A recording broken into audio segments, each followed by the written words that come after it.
ఎక్కువనేది ఉండదు. వాడు రేయింబల్ కష్టపడి చదివిన వాడికి సీట్ రాదు. కారణం ఏంది? భగవంతుడితో బేరం పెట్టకూడదు. నువ్వు చెయ్యి. నువ్వు ఉద్యోగం వచ్చితే వెళ్తున్నావా, లేకపోతే ఉద్యోగం వచ్చిన తర్వాత నేను చదువుతాను అంటే ఎట్లా కుదురుతుంది? లేదా మా అబ్బాయి క్లాస్ పాస్ అయితే నేను ఫీజు కడతానంటే ఎట్లా కుదురుతుంది? పిల్లలు స్కూల్లో వేస్తాము, మా అబ్బాయి ఈ క్లాస్ పాస్ అయితే అప్పుడు నేను ఫీజు కడతాను అంటే అది సాధ్యపడేదేనా? అది ఫీజు కట్టి చదువుకోవాలి. నువ్వు చదివిన దాన్ని బట్టి నీకు చదువు వస్తుంది. నువ్వు పెట్టే శ్రద్ధను బట్టి నీకు చదువు అబ్బిద్ది. నువ్వు క్లాస్లో టీచర్ చెప్పింది శ్రద్ధగా విన్న దాన్ని బట్టి నీకు ఆ సబ్జెక్ట్ అర్థమవుతుంది. నువ్వు రాసిన దాన్ని బట్టి మార్కులు పడతాయి. అంతేగాని నేను పాస్ అయితేనే, మా అబ్బాయి పాస్ అయితేనే నేను ఫీజు కడతానంటే ఏ స్కూల్లో కూడా ఎంట్రీ ఉండదు. భగవంతుడి దగ్గర కూడా అంతే. మనం ఇవ్వాల్సింది ఆయనకి ఇవ్వాలి. ఆయన అడిగింది ఏమడిగారు? భక్తి శ్రద్ధలు అడిగారు. ఏం చేయమన్నారు? వచ్చి ఆయన స్మరణకు చేయమన్నారు. నా స్మరణ చేసేవాడిని ఉద్ధరిస్తాను అన్నారు. మనం ఏం కేటాయించాలి? సమయం కేటాయించాలి. అది ఒకటే మనం ఆయనకి ఇవ్వగలిగింది, ఇచ్చేది. ఇంకేమీ లేవు. భగవంతుడికి మనం ఏమైనా ఇవ్వగలము అంటే అది ఒక సమయం మాత్రమే. ఏంటి ఆ సమయం? ఆయన స్మరణ చేసే సమయం మాత్రమే.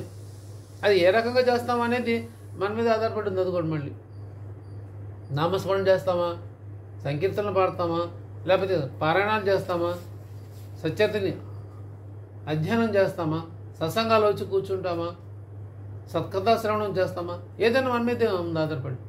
అది మాత్రం మనం కేటాయించేది. అంతమించి మనం ఇచ్చేది ఏమంటుంది? మనం ఎంత మంచి ప్రసాదాలు ఇచ్చినా మనమే తింటాం. పూలమాల అలంకరించినా కూడా ఆ కాసేపు అలంకరణ, మళ్ళీ మరుసటి పొద్దున తీసేస్తాం కదా.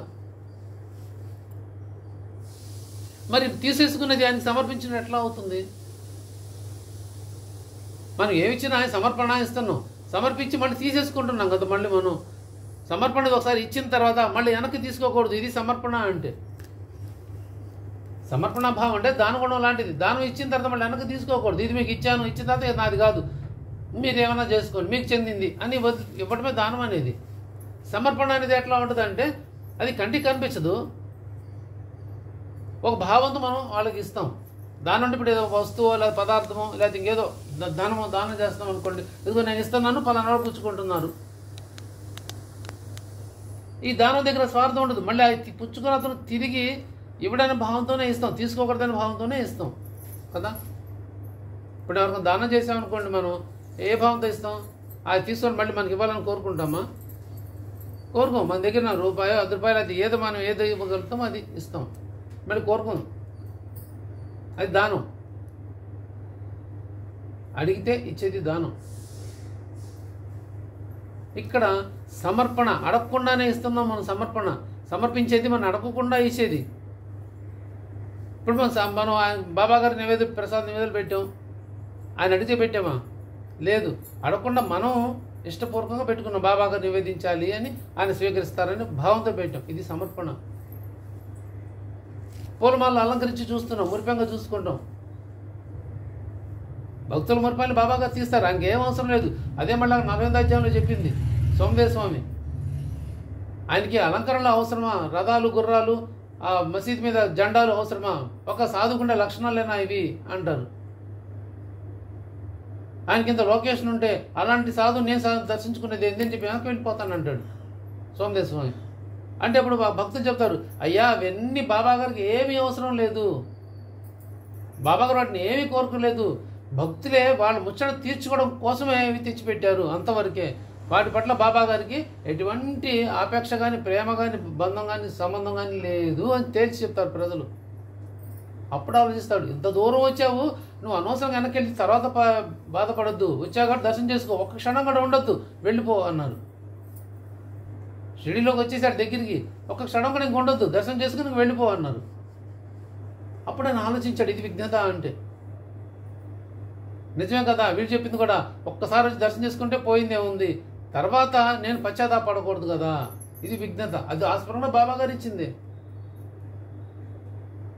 అంటే ఆయన మనసుకు వచ్చిన ఆలోచన, ఆయన చూసింది ఏంది, బాబా గారికి అవసరమా అని అనుకున్న భావం ఒకవేళ తప్పు అయితే తర్వాత పశ్చాత్తాపడటం ఎందుకు, అదే ముందు నేనే తేల్చుకుని వెళ్ళిపోతే సరిపోయింది కదా. ఇది విఘ్నతగా ఆలోచించటం. చాలామంది మనం తోసేస్తూ ఉంటాం. కొంతమంది మన సలహాలు చెప్తారు, మంచి మాటలు చెప్తారు, ఆధ్యాత్మిక సంబంధించి చెప్తున్నాను నేను, లౌకిక విషయాలకు సంబంధం లేదు. చెప్తే తీసేస్తారు చాలామంది. అమ్మ మీరు బాబా గారి కార్యక్రమం పెట్టుకోండి, మాకు ఆస్తులు రావాలండి, అవి ఇచ్చిన తర్వాత పెట్టుకుంటాం. మా అబ్బాయి ఈ ఉండవల్లని ఒకరు చెప్పారు పెట్టుకోమంటే వాళ్ళ అబ్బాయి చదువుకి దానికి లింక్ పెట్టారు. నేను అన్నాను దానికి సంబంధమే లేదు, మీరు పెట్టే గంట గంటన్నర కార్యక్రమానికి మీరు అనుకునేది ఏదో దానికి సంబంధమే లేదు. కాదు మా అబ్బాయి అది అయితేనే నేను పెట్టుకోండి. ఎటువంటి సంబంధాలు చూడండి. ఆయన దగ్గర మన ప్రయోజనం కావాలి, ఆయన దగ్గర మనం కోరుకోవాలి, కానీ ఆయన మనం కేటాయించలేకపోతున్నాం సమయాన్ని. ఒక గంటన్నర సమయం 2 గంటల సమయాన్ని కేటాయించలేకపోతే మరి మన జీవితకాలం ఆయన మనల్ని భరించి పోషిస్తున్నాడే, తల్లిలాగా తండ్రిలాగా సంరక్షిస్తున్నారే, మరి ఆయన ఎంత బాధపడాలి? మన ఒక్కడమే కదా, మనలాంటి వాడు బెడ్లో ఎంతమంది ఉన్నారు ఆయనకి? ఇది ఆలోచించుకోవాలి. తర్వాత పశ్చాత్తాప పడకూడదని విజ్ఞతగా ఆలోచించాడు కాబట్టి సోమదేవ స్వామి బాబాగా దర్శనం చేసుకోగలిగారు, అక్కడ అనుభవం పొందారు. నిజంగా ఇక్కడ బాబా గారు ఎటువంటి సంబంధం లేదు, ఇదంతా భక్తులు ముచ్చట కోసమే పెట్టుకున్నారు, కేవలం ముచ్చట కోసం. వాళ్ళు అలాంటి బిడ్డ పసిబిడ్డ ఉంది, దానికి ఏం తెలియదు. ఆ బిడ్డకి అబ్బాయి కావచ్చు అమ్మాయి కావచ్చు, చక్కగా తల్లి ఏం చేస్తుంది, పౌడర్ రాసి స్నానం చేసి పౌడర్ రాసి బొట్టు పెట్టి దిష్టి చుక్కలు పెట్టి పూలు పెట్టుకొని అలంకరించుకుంటారు. అబ్బాయి అయితే అమ్మాయి వేషం వేస్తారు, అమ్మాయి అయితే అబ్బాయి వేషం వేసి చూసుకుంటారు ముచ్చటగా, ప్రేమగా, మమకారంతో. అదే బిడ్డ అడగలేదు, మనమే చేసుకుంటున్నాం, మనం ఇష్టపడి చూసుకుంటాం, బాగా చూసుకోవాలి అని, అంతే. బాబా గారు తత్వం కూడా అదే. ఆయనకి ఏది అవసరం లేదు, మనం ఇష్టపడి పెట్టుకుంటున్నాం, మన ఇష్టపడి అలంకరించుకుంటున్నాం. బాబా గారికి ఆ ద్రాక్ష రసాలతో పని లేదు, లీటర్ల పాలతో సంబంధం లేదు. ఇంకెందెందో చేసేస్తున్నారు పాపం ఆయనకి. నిజంగా బాబా గారి మీద ప్రేమ ఉన్న వాళ్ళైతే అవి చేయరు. ఏ మందిరంలో కూడా ఇలాంటివి ప్రోత్సహించరు. పళ్ళరసాలతో చేసేది ఏంటంటే బాబు, పళ్ళరసం బాబాగా స్నానం చేయించడం ఏంటి నాకు అర్థం కాదు. అది భక్తి కాదు, పిచ్చి. వాళ్ళ తండ్రిని అలా స్నానం చేయిస్తారా, వాళ్ళు చేస్తారా? ఇది ఆలోచించాలి ఫస్ట్. నేను బాబా గారిని నా ఇంట్లో మనిషిగా చూసుకుంటున్నప్పుడు ఆయన సాక్షాత్ సద్గురు నా ఇంట్లో మనిషి రూపంలోనే ఉన్నాడు అని భావిస్తుంటే, సజీవంగా ఉన్నాడు భావిస్తున్నప్పుడు అలాంటి పనులు చేయను. పళ్ళరసాలు పాలు తీసుకొచ్చి నా తండ్రికి నేను స్నానం చేయిస్తానా? చేయించును. ఎందుకు? అమ్మో మా నాన్నకి ఒళ్ళు కళ్ళు మంట పుట్టిద్ది, కళ్ళలో పోతే ఇబ్బంది అవుతాం, ఆ భావం వస్తుంది. మరి బాబా గారి పట్ల ఆ భావం ఎందుకు రాదు? ఆయన తండ్రికి ఎందుకు భావించట్లేదు మనం? ఆయన ఒక రాయిగా భావిస్తున్నారు, అందుబట్టి ఇలాంటివన్నీ చేస్తున్నారు. నిజంగా బాబా గారు భగవస్వరూపుడు అంటే ఈ భావన రాదు, చేయరు, ఎవరు ఇలా ప్రవర్తించరు. మనం కూడా ఒకసారి పోసుకోవాలి, పళ్ళ రసాలు తీసుకొని పోసుకుంటే ఆ బాధ ఏంటో మనకు తెలుస్తుంది. మనకు తెలిస్తే అప్పుడు ఆయన కూడా అవుతే బాధ కదా అని అనుభవంలో అవుతుంది. షిరిడీలో వెరీ ఫస్ట్ బాబా గారి మూర్తిని, సమాధి మందిరంలో బాబా గారి మూర్తిని అక్కడ స్థాపించినప్పుడు ఓ పూజారి గారు అభిషేకం చేస్తుంటారు బాబా గారికి.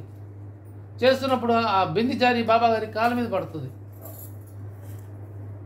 మనం అనుకుంటాం చేయిదైన కళ్ళు కమ్ముకొని అయ్యయ్యో సారీ అని క్షమించండి అని అంటామా? ఖచ్చితంగా అంటాం. జ్ఞానం కొద్ది గొప్ప మంచి చెడు తెలిసిన వాళ్ళైతే అంటాం, తెలియని వాళ్ళైతే అహంకారంతో ఉన్నట్లయితే అంటారు కానీ అంటాం. ఆయన ఏం చేశాడు, ఆ పూజారి పడింది కదా అని పట్టించుకోలేదు, చెంబు పడింది కదా అని పట్టించుకోలేదు. కనీసం బాబా గారు క్షమాపణ చెప్పుకోవడం, నమస్కారం చేయడం కూడా చేయలేదు ఆయన. అయిపోయింది అభిషేకం, బాబా గారు అయిపోయింది, మంగళ స్నానం చేయించేశారు, అంతా అయిపోయింది. ఆ రోజు నుంచి ఆయనకి కాళ్ళనొప్పి పుట్టింది.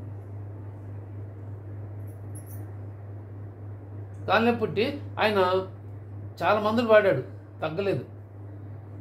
డాక్టర్ దగ్గర చూపించుకున్నాడు, ఆ నొప్పి తగ్గలేదు.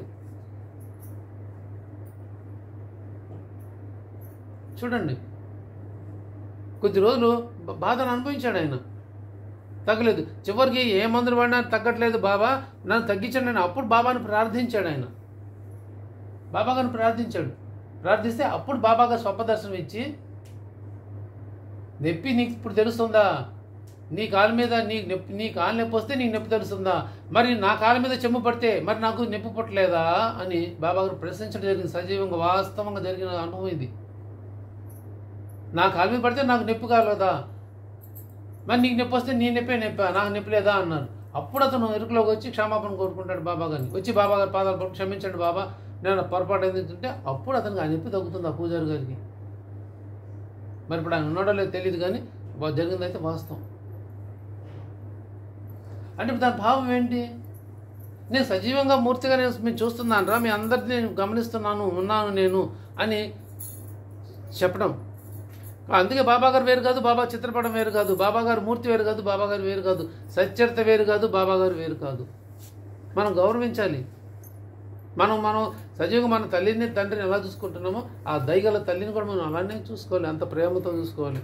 అప్పుడే ఆ తల్లి యొక్క మమకారాన్ని మనం పొందుతాం. మన యొక్క బాధ్యతని ఆయన తీసుకుంటారు. బాబాగారిని మూర్తి అనాలి, విగ్రహాలు అంటారు కొంతమంది బొమ్మలు అంటారు. బొమ్మ కాదు ఆయన, సాక్షాత్తు పరబ్రహ్మ స్వరూపుడు. బొమ్మలంటే ఆడుకునే చిన్నపిల్లలు ఆడుకునే బొమ్మలు, వాటి నానాలు బొమ్మలు. బాబాగారిని మూర్తి మాత్రమే అనాలి, విగ్రహం అన్న మాట కూడా అనకూడదు, చాలా దోషం. బాబాగారు సజీవమూర్తి, ఆయన ఉన్నారు అంతే. అనుభవాన్ని మనం పొందుతారు. అనుభవం పొందబట్టి ఇక్కడ వెళ్తున్నాం, లేకపోతే ఎందుకు వెళ్తాం? ఏ గుడికైనా సరే, ఏ గుడికైనా ఎందుకు వెళ్తాం? వినాయకుడిని పెడుతున్నారు, ఇప్పుడు వినాయకుడు బొమ్మ పెట్టాడు, ఆ బజార్లో బొమ్మ పెట్టారు అంటారు. ఆ బొమ్మ అనే మాట అసలు ఎందుకు వస్తుంది వాళ్ళకి తెలీదు. ఆ పూజారులు కూడా చెప్పే ప్రయత్నం చేయరు. వాళ్ళకి కావాల్సింది డబ్బులు సంభావన ఇచ్చుకుంటే చాలు వాళ్ళకి, అంతే. నువ్వు బొమ్మ అయితే ఆడుకో, పూజలు ఎందుకు, పునస్కారాలు ఎందుకు, చందాలు వసూలు చేయడం ఎందుకు, ప్రసాదాలు పెట్టడం ఎందుకు, మైకులు పెట్టడం ఎందుకు, డ్యాన్సులు ఎందుకు, ఇవన్నీ ఎందుకు? ఆడుకో, హ్యాపీగా ఆడుకోవచ్చు కదా. మళ్ళీ ఆయనకు టెంట్ వేయటం, ఆ టెంట్లో కూర్చోబెట్టడం, వ్రతాలనే పేరుతో మళ్ళీ చేయటం, ఇదంతా ఎవరు చేస్తాం? భగవంతుడు భావం ఉంటే చేస్తాం, బొమ్మలకు చేయక్కర్లేదు.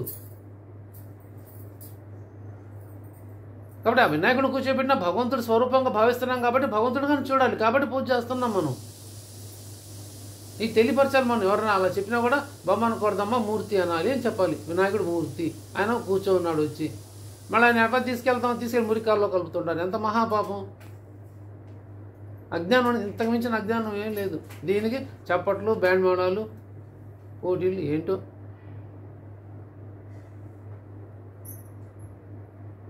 చాలా దోషం అదంతా. నిమజ్జనం చేయాలి, ఎలా నిమజ్జనం చేయాలి? పవిత్రమైన మంచినీళ్ళలో నిమజ్జనం చేయాలి తీసుకెళ్ళి, అంతేగాని ఆ మురికాళ్ళలోనో మురిగొడ్లోనో చేయడం అది కాదు. పాతకాలంలో బావుల్లో నిమజ్జనం చేసేవారు. మట్టి వినాయకుళ్ళు మట్టితో చేసేవాళ్ళు కాబట్టి ఆ వినాయకుడిని మళ్ళీ జాగ్రత్తగా తీసుకెళ్ళి ఆ నీళ్ళలో వదిలేవారు, బావిలో కరిగిపోయి మళ్ళీ నీళ్ళలో కలిసిపోయేది బాగుండేది. ఇప్పుడు అలా కాదు కదా, ఎలా వెళ్తుంది? ఇలాంటి మనం తెలిస్తే కొన్ని చెప్పగలగాలి మనం. మనందరినీ సంరక్షిస్తున్న సాయి తల్లి, సాయి మాతమే, నీవు సాయి మాతమే. అలాంటి తల్లి యొక్క అనుగ్రహాన్ని, ఆ ప్రేమని, మమకారాన్ని మనం ఇంకా పొందాలంటే ఒక అడుగు మనం ఆయన వేపేయాలి. ఎలా వేయాలంటే అదొక భక్తితో, శ్రద్ధతో మనం ఆయన స్మరణ చేయాలి. అప్పుడే మనం ఆయన ప్రేమ పొందుతాం. బిడ్డ పరిగెత్తుకుంటూ వస్తుంది, తల్లి ఎగిరి వస్తే ఏం చేస్తుంది? తల్లి ఏం చేస్తుంది? ఎత్తుకొని పాలిస్తుంది. లేదు ఆహారం పెట్టాలంటే ఆహారం పెడుతుంది. తనకి ఏం కాదు, తన అవసరం ఏదో తీరుస్తుంది తల్లి. ఖచ్చితంగా సద్గురువు కూడా అంతే. మనం ఆయన దగ్గర పరిగెత్తుకుంటూ వెళ్తే ఆయన ఎత్తుకొని మన ఒళ్ళో పడుకోబెట్టుకుని మనకి ఏం కావాలో ఆయన ఇస్తారు. ఆ అనుభవం పొందుతాం మనం. మనం చేసిందల్లా ఆయన ముందు కూర్చోవటం, ఆయన స్మరణ చేయటం. అది ఏ రూపంలో చేస్తామో, గ్రంథం రూపంలో చేస్తామో, సత్సంగాలు అయితే నామమా, సంకీర్తన, ఏదో మనసుకి ఏది మంచిది అనిపిస్తే అది ఒక చోటే ఉండాలి. ఒక నామం, ఒక రూపం దగ్గర ఉండాలి. అప్పుడే మన మనసు స్థిరపడుతుంది. 10 మంది దేవుడి దగ్గర పెట్టుకుంటే ఏ దేవుడి మీద మన మనసు లగ్నం కాదు. ఒక్క దగ్గర ఉన్నప్పుడే లగ్నం అవుతుంది, అంతే. అప్పుడే ఆ తల్లి ప్రేమను మనం పరిపూర్ణంగా పొందగలుగుతాం. అలాంటి ప్రేమని మనందరం పొందేలాగా బాబాగారు మనల్ని అనుగ్రహించమని, వారి ప్రేమకు మనందరం పాత్రలుగా బాబాగారు కరుణించమని వారి దివ్య పాత్మను ప్రార్థిస్తూ వేడుకుంటూ, శ్రీ సచ్చిదానంద సమర్థ సద్గురు సాయినాథ్ మహారాజ్ की जय। सर्वे जना सुखिनो भवन्तु, लोका समस्ता सुखिनो भवन्तु, समस्त सन्मंगलानि भवन्तु। ओम शांति शांति शांति। करचरणकृतं वा कायजं कर्मजं वा श्रवणनयनजं वा मनसं वा परादं విదితం వా సర్వమే త్వత్ క్షమస్వ. జయ జయ కరుణాబ్దే శ్రీ ప్రభో సాయినాథ. శ్రీ సచ్చిదానంద సమర్థ సద్గురు సాయినాథ్ మహారాజ్ की जय. सर्वं श्री साईनाथ पदार्पणमस्तु.